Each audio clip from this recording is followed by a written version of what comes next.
The Trans-America Trail is this wild adventure from the mountains to the sand, 5,900 miles of some of the most beautiful off-road trails in America. Going off-road just has so many different adventures in itself, and the road just goes on and on and on.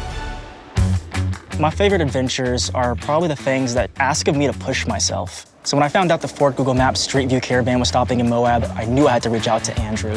What's going on, man?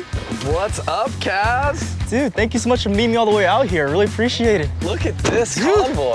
Take a look. What do you have going on? Man, this is the first time an automaker has partnered with Google Maps to map the Trans-America Trail with their new Street View camera. We're looking at the Ford Expedition Tremor, the Ford Ranger, and the Ford Bronco. Bronco's leading the pack with the 360 camera. So you can just drag and drop, put yourself on the map and see the Trans-America Trail. Absolutely. They've done about 2,000 miles so far. Okay. They started in Oregon and they're almost halfway done, but they've got a lot more mapping days ahead until they wrap up in North Carolina. Well, since you're here in Utah, my home state, you want to get into a little adventure? Dude, what do you got for me? I'm in your house. Let's go out for a little climb. It's gonna be a little spicy, but I'm pretty sure you can handle it. Hey, what do you mean by spicy? What does that mean? You'll see, you'll see. All right, lead the way, brother. All right, let's go. Hop in. Moab's an incredible place to off-road because you have anything from basic dirt roads to big steppy cliff features, which is really cool to have goat mode, like in the Ford Bronco, which stands for goes over any type of terrain. So you've got sand, rocks, mud, no problem. All right, not bad having this in the backyard, eh? So the climb's just up and around this corner here. It's kind of that main prominent tower. So yeah, so it's this line. Okay.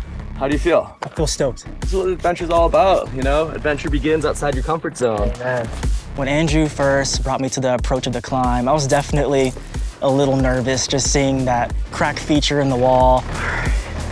One of my favorite things about climbing is you end up in these situations where you can get stuck or you look at it and you're like, man, I don't know, this is tall and scary and we're replacing gear. Whew.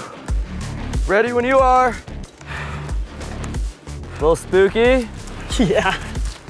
Halfway up the climb, I already felt like that was just such an accomplishment. If you keep pushing through, there's some good handholds, but there's, yeah, that one section that feels really awkward. I was nervous. I was very high up. I was not expecting to be off the ground that high, but I already kind of felt just an internal victory, and I think that actually being able to top out was just the cherry on top. Woohoo! Yeah, dude. Amazing. Sweet. Good job. How'd you feel? Dude, that felt great. I felt comfortably uncomfortable, if that makes sense. Yeah, man. You know, I think we've got a little time for another adventure. Let's do it. Driving around Moab, I definitely got to see just a lot of beauty. Moab is just an epicenter for adventure, action sports, and also like just incredible camping, peaceful vistas, waterfalls. Kayaking, base jumping, mountain biking. I felt like I just got to see not only the diverse terrain and landscape, but all of the diverse activities you can do right off of the Trans-America Trail. You wanna see something cool? Dude, what do you got for me this time, man? You drive, I fly. Okay, man. What? All right, bud, let's do it. All right, man. Having the opportunity to Street View map the Trans-America Trail is just such a privilege because it really kind of adds to this narrative of accessibility in the outdoor space. And I think it'll give us just an even more beautiful picture of really what's unseen in this beautiful world and all the things that we have yet to see or experience in this beautiful world.